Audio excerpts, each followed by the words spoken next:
The heart of every man craves a great adventure, but life doesn't usually feel that way. Jesus speaks of narrow gates and wide roads, but the masculine journey is filled with many twists and turns. So how do we keep from losing heart while trying to find the good way when life feels more like a losing battle than something worth dying for? Grab your gear and come on a quest with your band of brothers who will serve as the guides in what we call the masculine journey. The masculine journey starts here now. Welcome to Masculine Journey. We are glad that you're with us today. I thought we were going to have a relatively empty studio, because Robbie's out. Who else? Danny's on the phone with us, thankfully. Jim's out. Darren's out. I'm like, okay, it's going to be Harold, Art, Grant, me, and Andy. But then we showed up and we have 3 other people in the studio, which is awesome. And part of it is because our favorite older person, Harold, it's his birthday today, and he's only 85. I know we always give him a hard time, like being much, much older, but he's a very, very young 85. And so, Harold, we're glad to have your son and your grandson with us today. Yeah, I'm sure it's a good surprise to you that they're with you as well. Happy birthday, Harold. Oh, yeah. They pulled a real good one on me. I had no idea that Caleb was in town even, and they were taking me to the movie. And so Brad worked it out, and he said, no, Dad, down here, and you need to go first, but you're going to have to sit on the other side of that gentleman sitting there. And, of course, the theater's kind of dark. I'm kind of stumbling down through there. Well, that gentleman sitting there is my grandson, Caleb. So they really foxed me on that one. Good surprise. Those boys are good at pulling surprises. Yeah, and then they came over the show with you, which we're grateful to have them here. I've been really tickled at that. Caleb's been here before, but yeah, he was like 12, I think. When yes, that's right. The other end of the age spectrum. Yeah, it's Brad's second time. Yeah. So anyway, that's a great birthday surprise. It is. Well, happy birthday, Harold. We're very grateful to have you around, and very grateful that you don't mind our sense of humor, so we do appreciate that. Did you say he was born in the year 85? 18. Oh, 18. 18, yeah. 85, Yeah. Wrong century. Yeah. How was the Ice Age, Harold? Really? Cold. good one. Well, we are going to be talking about something we haven't really demonstrated right now. No, we're going to be talking about from John 13, 34 and 35, when Jesus is getting ready to head out. He's going to go be with his Father, and he says, "A new commandment I give you, that you love one another, just as I have loved you. You also are to love one another. By this, everyone will know that you are my disciples, if you have a love for one another across the world." And so the question becomes, what does it mean to love someone like Jesus loves you? Right? I mean, that's a pretty tall order, to try to do, right? And so we're going to talk a little bit about it, and we're going to try to answer a couple of questions along the way, too. We'll tee them up a little bit later, of when we felt someone else love us like Jesus, and when we felt that we were called to love somebody like Jesus, right? And there's no real direction around that. It's just wherever God takes your heart. And so, Danny, you actually have the first clip. I didn't tell you before we went on the air, but welcome, Danny, and you have the first clip. Well, wait! I'm not. I'll tell you why you were the inspiration for this, kinda, when we get to the bump. Okay. So the anticipation carries on. I may never tell you, Danny. It's just really we're unsure yet. There's lots of things that are unsure when it comes to me and you interacting, Sam. That's true. Yeah, just like I told you, I'm going to have you respond to a talk and then forgot to call you up. Yeah. Yeah, we'll call I'm Sam. still waiting. You're still waiting. You're still 7 waiting. years later, you know? Yeah, exactly. 7 years later. Yeah. So anyway, I figured this is a year of Jubilee, you know what I mean? So, anyway, my clip is from A River Runs Through It, and it's toward the end of the movie, and, I think Rob is the character's name, played by Brad Pitt. He has been killed, and so the other brother and the father have a conversation about him.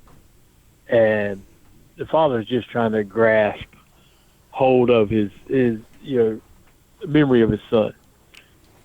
And so he's asked the other brother, what he knew about him, and they have this conversation. But then they play part of one of the father's last sermons before he dies. and he lays out this scenario of love, what we're talking about, loving like Jesus. And it's just a beautiful thing, and just to see a father's heart toward his child from a human standpoint, trying to grasp it from a godly standpoint. And so you can play the clip. As time passed, my father struggled for more to hold on to, asking me again and again had I told him everything. And finally I said to him, maybe all I really know about Paul is that he was a fine fisherman. You know more than that, my father said. He was beautiful. And that was the last time we ever spoke of my brother's death. Indirectly, though, Paul was always present in my father's thoughts. I remember the last sermon I heard him give, not long before his own death. Each one of us here today will, at one time in our lives, look upon a loved one who is in need and ask the same question. We are willing to help, Lord, but what, if anything, is needed? For it is true we can seldom help those closest to us. Either we don't know what part of ourselves to give, or more often than not, the part we have to give is not wanted. And so it is those we live with and should know who elude us. But we can still love them. We can love completely without complete understanding. That's a great clip, Danny. Yeah, I came across it, and I was like, wow. So, and you had asked us some questions, and I'm going to answer one of them with this clip, I think. Who has God put in your life to love like Jesus? And it made me think of my good buddy Rick Barrow, and hoping one day Rick will come to a boot camp. And Rick is just a great guy, but our relationship started out. We were running a ministry in Asheboro, and these ladies of the church, he run into them, and he was looking for our ministry called Men of Steel, and so they brought him over there, and he says, I probably scared those old ladies. And I found out who they were. I said, man, you didn't scare them ladies. Them ladies run demons off. They just, and just good, godly ladies. But Rick was such a challenge in the beginning because he was, in the throes of alcoholism and drug addiction and just all over the place. And just was about to, and, we were new in ministry and trying to figure things out. And I come close to laying hands on him suddenly and abruptly a couple of times, just because he was just such a challenge. He was all over the place. But there come a time and a place where Rick kind of hit a bottom, and he was. So we sent him to treatment, but getting him in that process, because his whole life was turning upside down. For a good, actually, it was turning right side up. It was already upside down, and so Rick was just, and he was scared, so he was beginning to act out, and I was getting so frustrated with him, and I won't ever forget when the treatment center called and said they had a bed for him. We had 48 hours to get him there, and my family was having a fall festival thing or whatever, and we had to go clean out his apartment and that kind of thing. And I am so frustrated with him and that kind of thing. And after we got done cleaning his apartment and, getting all of the stuff out and that kind of thing, I'm riding over to Jim Vitti's house, and I won't ever forget it. I said, God, I've spent my whole evening away from my family. This guy's ungrateful and that kind of thing. And, we've, cleaned out his thing, and I'm just frustrated. So I'm just complaining to God. And I won't ever forget what God said to me that night. He said, I cleaned up your mess, and I didn't buy rubber gloves. Mm-hmm. And I won't ever forget that, because by the time I got to Jim Vitti's, I was a crying mess. And I was just like, you know what? And from that moment on, not perfectly, but it taught me a lot about seeing people through their mess, that there's a story behind that. And God knows our whole story from beginning to end and then some. But if we get that Holy Spirit unction to look through somebody's mess and see that person that's struggling, that's caught, that, heart is lost, that's what I think the agape love that we're talking about tonight is about, is letting God show me, hey, this guy's worth loving because you were worth loving, and because I love you and there's nothing you can do about it. And that's just kind of the whole idea behind that, I think, for me.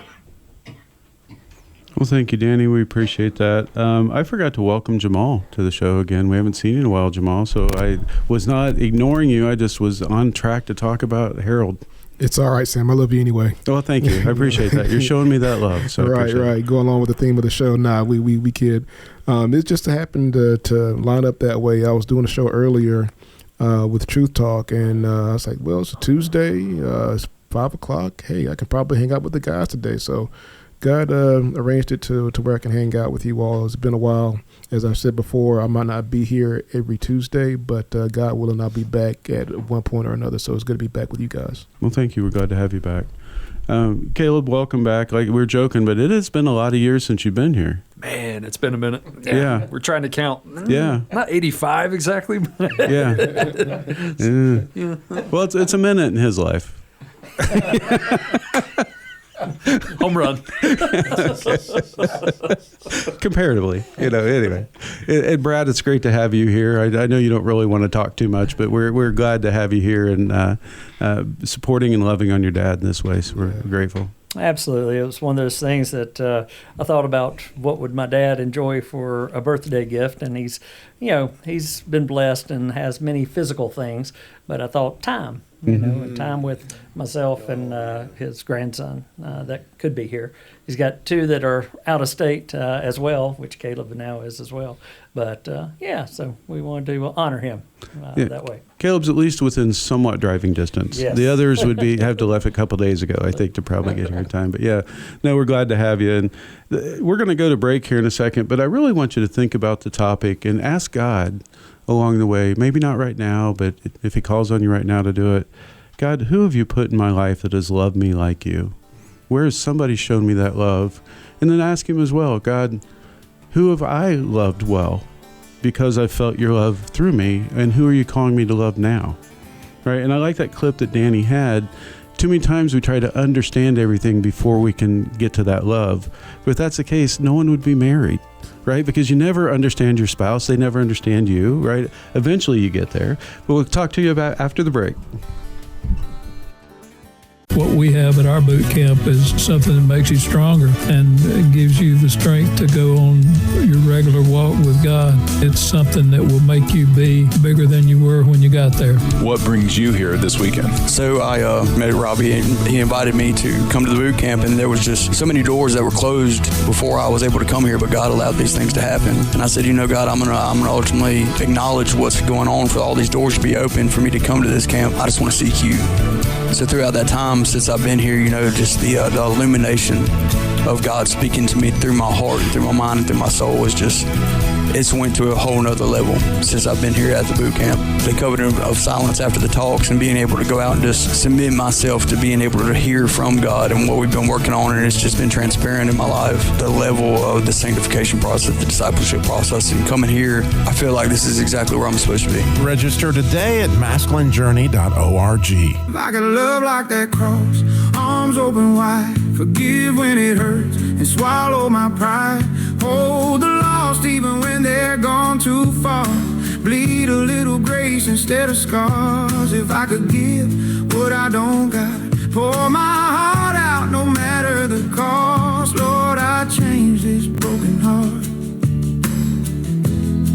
If I could love like that cross. Welcome back to Masculine Journey. So I don't know if you remember this, Danny, but you had sent me this song in some type of clip that you had on TikTok. And I heard, really? I heard that little part of it, and I said, I got to get this song. And so I went and downloaded it. It's from a group called Jesus Country, so I don't really know who sings it. I mean, the group does, obviously, but I don't know the individual that sings it. And none of their other songs that I've listened to has this guy's voice. So I'm not really sure what it is, but this has been an instrumental song on this topic for me. So much so that, we're going to talk about it some tonight, but I put together a longer clip. It's about 2 minutes. It's not the whole song because obviously we don't want to do that. But I want you to just get the flavor of it. And I've taken the 3 verses and put them back to back to back. And I'm not an audio engineer, so you're going to hear where it breaks, obviously. And then it'll play through the chorus. But I just want you to think about the words you're hearing and where God lays it on your heart to do these in your life right now with somebody. I've said grace with callous hands after working through the rain, but I still lose my temper when I'm cut a little deep by pain. I can quote a verse on Sunday and drift by Monday night. If loving like Jesus was a road, I'm still learning how to drive. But I see that hill where mercy hung, the nails, the blood, the rising sun. And I just pray I learn to be as loving as he is for me. There's folks I've turned my back on when I should have lent a hand. I built my share of fences where bridges used to stand, but you hung there on that timber between heaven and my sin. And every drop that hit that dirt said, boy, start over again. So I'll try to walk that narrow way where grace and truth collide each day. Cause if he loves me even when I'm stained, then I can love them just the same. It ain't found in words or Sunday songs, it's in the way you stand when you've been wrong. When the world throws stones and you drop to a knee, you have that truth that sets you free. If I can love like that cross, arms open wide, forgive when it hurts and swallow my pride. Hold the lost even when they're gone too far. Bleed a little grace instead of scars. If I could give what I don't got, pour my heart out no matter the cost. Lord, I change this broken heart. And so that's a good snapshot of it. And I wanted to play the whole thing because when I first heard it, I absolutely loved it. It rocked my world and brought me to tears, right? But what the enemy did after that is he took me to shame. He reminded me of times that I did build those bridges.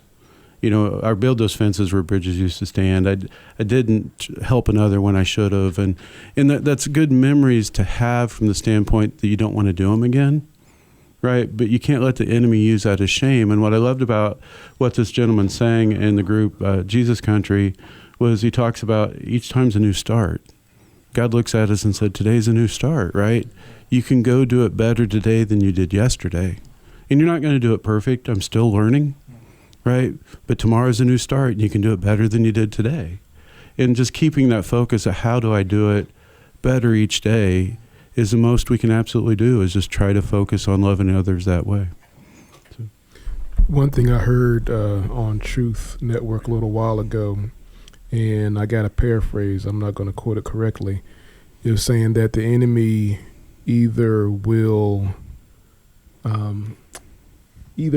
take you out of the equation, or he will take your power away from you.